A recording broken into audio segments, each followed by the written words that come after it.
Hello, everyone, and welcome to Future News Daily, where I bring you the latest advancements in technology, longevity, science, medicine, and AI. Today is Tuesday, December 27th, 2022. Don't forget to like, subscribe, and hit the notification bells. With that being said, let's get started.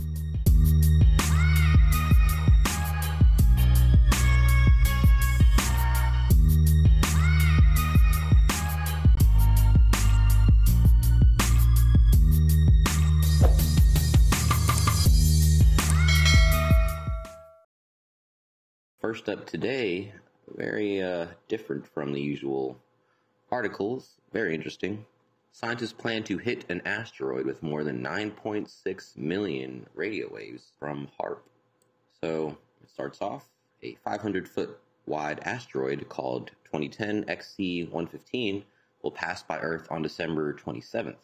While it has no intention of hitting us, it's us who will hit the asteroid with the radio pulse. Scientists at the University of Alaska Fairbanks, or UAF, and NASA want to examine the 2010 XC-15 space rocket to test their preparation against Apophis. This dangerous asteroid might hit our planet in 2029. It's believed that on April 13th, 2029, Apophis will be 10 times closer to Earth than the Moon, which is, we know how close it is. It doesn't take that long to get to the Moon, so that's extremely close for an asteroid, way too close for comfort. So the researchers will use the HAARP, which is High Frequency Active Auroral Research Program array, to shoot 9.6 megahertz of radio waves at the 2010 XC-15 asteroid. HAARP is a government-funded research program that generally studies the ionosphere, which is part of the Earth's atmosphere at 50 to 400 miles above the surface. However, this will be the first time it will be employed to examine an asteroid. So astronomers have been shooting radio waves in space to spot asteroids, figure out their shape, trajectory, structure of their surface, and many other characteristics. For this purpose, they use radio waves having frequency ranges either in the S-band, which is 2,000 to 4,000 megahertz, or X-band, which is 8,000 to 12,000. Interestingly, for probing 2010 XC-15, the researchers are using waves of much lower frequency and longer wavelengths because this time they don't just want to explore the surface of the asteroid, they want to know what's inside. Information about the interiors could reveal important details about the damage that an asteroid could cause and help scientists figure out an effective counter-strategy. Explaining this further, the lead researcher and engineer at NASA, Mark Haynes, said, quote, "What's new and what we are trying to do is probe asteroid interiors with long wavelength radars and radio telescopes from the ground. Longer wavelengths can penetrate the interior of an object." On December 27th, the distance between 2010 XC-15 and Earth will be around twice the distance between Earth and the Moon. HAARP will be shooting 9.6 million chirping radio waves every second to the distance, and this process will be repeated every 2 seconds. This test is crucial because if the researchers can successfully examine this asteroid using low-frequency radio waves at such a long distance, then they could easily employ the same method to analyze Apophis, the actual potentially dangerous asteroid. Although the 2029 asteroid is most likely to miss Earth, in case it doesn't, the consequences could be catastrophic. For instance, in response to an FAQ that explores the possibility of Apophis hitting Earth, the Planetary Society wrote on its website, quote, "Apophis would cause widespread destruction up to several hundred kilometers from its impact site.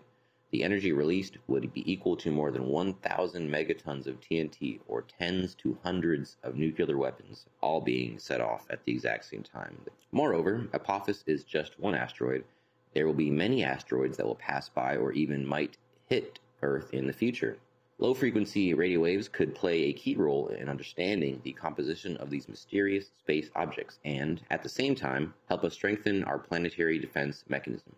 However, before this all happens, HAARP and its low-frequency radio waves will have to pass their first test, due on December 27th, which is today. So while you're watching this might be going on at that very second. This seems very crucial. Probabilistically, eventually, we will get hit by an asteroid that will be of some importance, size, etc. So we will, I'm sure, be seeing or be hearing about the how this experiment went here, although that is taking place today. Can't wait to see what happens with that. Moving on. A European plane maker built a pilotless aircraft to power the world's first cargo drone airline. Meet Black Swan. Not to be confused with other Black Swan connotations. So, European manufacturing company Dronomics will soon debut the Black Swan, a pilotless drone certified to carry freight in the European Union starting in 2023. So the concept is the brainchild of Bulgarian brothers Konstantin and Spilin Rangelov. Speaking with Insider, the latter said the pair started looking into the market in 2013 when Amazon began dabbling in drone deliveries. However, the brothers saw logistical difficulties in sending small drones like Amazon to deliver directly to homes and believed there was a better way of getting personal packages to each customer. For those of you looking at the screen, here's an image of them, Spilin on the left and Constantine on the right. Here's another picture, an early version of Amazon Prime's Air drone. Kind of looks like, in a weird way, it looks like a gas grill, if you know what I'm talking about. Anyway, in Bulgaria, Rangelov said cargo is flown into Sofia, offloaded onto a big truck, driven hundreds of miles, and then offloaded onto a smaller van that delivers the packages to individual sites. The brothers saw the big truck as a costly step. Quote, "We said let's map the size of the vehicle to fit exactly what you can fit in a delivery van in the last mile," Rangelov said. "This way we can get to cut a step from the process." So this is supposed to take place of that last couple mile delivery autonomously through drones, of course. And normally, of course, this would be a manual truck driving situation. So this cuts costs in that last step. In theory, it should make things more efficient as well if it's autonomous. The resulting product, which is about half the capacity of a U-Haul moving van, can offer customers fast and low-cost freight transport, enabling same-day delivery with the help of some 3,000 airstrips across Europe. Many of the said airstrips are closer to customers than the main distribution centers, making them even more convenient for same-day deliveries, according to Rangelov. Moreover, the design helps Dronomics, however you want to pronounce, differentiate itself from the other cargo drone operators that typically fly lighter freight over short distances. So that's just another small part of the supply chain getting automated. This trend continues by two people. The innovation from two people. Very impressive. Moving on. So a couple AI articles for you coming up. Israeli company uses AI to find mistakes during building construction. So another way technology AI is making things more efficient, lowering costs, and this is obviously going to speed up construction times as well, because there's no people that are going to have to go in and finding mistakes manually, or if they did it all naturally across the whole board. So this is going to be extremely more efficient. Big construction projects are notorious for delays and running over budget. An Israeli company says it has a high-tech solution to get everything back on track. At a hospital construction project in England, project manager Bruce Preston says he is juggling millions of pieces to help the nearly $200 million project take shape. Quote, "We have 2,300 rooms and spaces that we need to keep track of to know exactly what's going on in every one of those spaces. Tracking progress is usually done by hand, but on this job, a 360-degree camera attached to a hard hat is capturing every inch of the suite using artificial intelligence to compare the images to the building's blueprints." Preston points to a computer screen to show how it works, saying, quote, "It'll tell you green if it's all done and orange where there's work still to do." Tech firm Build-Outs says their AI system catches mistakes before they become a costly problem. Quote, "How many times does the industry lose money because it finds out way down the line that we missed something?" asks Build-Out's co-founder Aviv Leibovitch. Construction is estimated to be a $10 trillion industry worldwide, and a report from McKinsey Global Institute, a management consulting company, says about $1.6 trillion are wasted every year by productivity problems. Leibovitch and his partners at Build-Out saw an opportunity. Quote, "This tool is about giving them the information to make the right decisions. How can you plan next week without knowing exactly where you are? Building on time and budget is good, especially when you're footing the bill.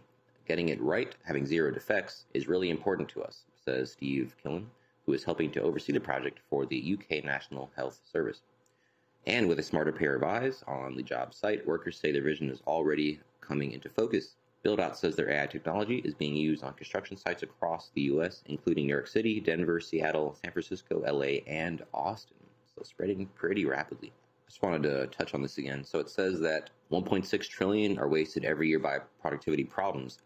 So inputting this one technology, this one software should be saving $1.6 trillion per year. 1.6 trillion per year just from one AI program. So, I repeat this going back to the other one, European Playmaker. All of these things, there are millions of these projects being built over, or will be built over the next decade. and each of them are massively cost saving. 1.6 trillion. I mean, this is 16% cost saving. If you're talking about a $10 trillion industry and it's saving 1.6 trillion per year, you're talking about a 16% savings across the board from one software. This is going to costs are going to go to the ground. That's what I'm trying to say. Anyway, I could go on a whole different conversation with that, so I won't. Moving on. Bear-Dar. I don't know if that's the official name, but this tech uses AI to reduce the risk of dangerous polar bear encounters in the Arctic. So climate change is warming our planet and reducing the amount of sea ice in the Arctic. Ice-free periods are becoming longer, and polar bears are forced to spend more time on land, increasing the risk of dangerous encounters with people. Canada's Hudson Bay, for example, is losing an average of 1 day of sea ice per year. As greenhouse gas emissions continue to rise, the bears will spend even more time on the land, close to communities in the Arctic. But if a bear can be spotted as it approaches, non-lethal deterrents like flares or noisemakers can be used to scare it away. This reduces the risk of harm to these vulnerable creatures and to humans. This is the idea behind Polar Bears International Detect and Protect research, which uses radar systems and artificial intelligence to help facilitate this. Known as Bear-Dar, so that is, I guess, the unofficial name. These systems are being tested and developed by Director of Field Operations B.J. Kirchhofer in Churchill, Canada, the polar bear capital of the world. So what is Bear-Dar and how does it work? The technology uses a motion tracking radar. The original system detects anything that comes close to the community, from polar bears to Arctic foxes and moose. It's almost too effective. The team doesn't want it to alert on every living thing that comes within range, of course. This is where the AI comes in. When we last spoke to BJ in 2020, he had just built a model to classify each animal the radar could see. Quote, every time I saw a goose, I labeled it one thing. Every time I saw a caribou, I labeled it the next one. The polar bear got the classification of a large animal, and we always put them in the same boxes. BJ's team was using the AI built into the one radar they had available. Recently, they found that it was only around 50% accurate in labeling what it saw as a polar bear. The technology's firmware has just been updated, and he is hoping that more points of data will soon help build a more effective system for identifying these wild animals. They've also made it portable with a telescopic tower that can be put on the back of a truck and set up somewhere new within an hour. The more data that can be gathered, the more their understanding of the landscape grows. In the last couple of years, 2 more radars have also been added to the array of polar bear detecting devices. One, less portable system that sees over a longer distance, is used around the community's waste sorting facility site, which, as you might expect, attracts animals. It's a very powerful system, but it requires a lot of energy to run. Quote, 2 of the 3 systems that we are using aren't designed for polar bears. These are things for major civilian infrastructure, military, things like that, BJ says. The final Bear-Dar is being purpose-built by a team at Brigham Young University in Utah, U.S. It's lower power and easy to use, almost like a phone app, but it requires an internet connection, which is a setback in remote places. Each option has its own advantages and disadvantages as scientists work to develop an effective warning system for Arctic communities.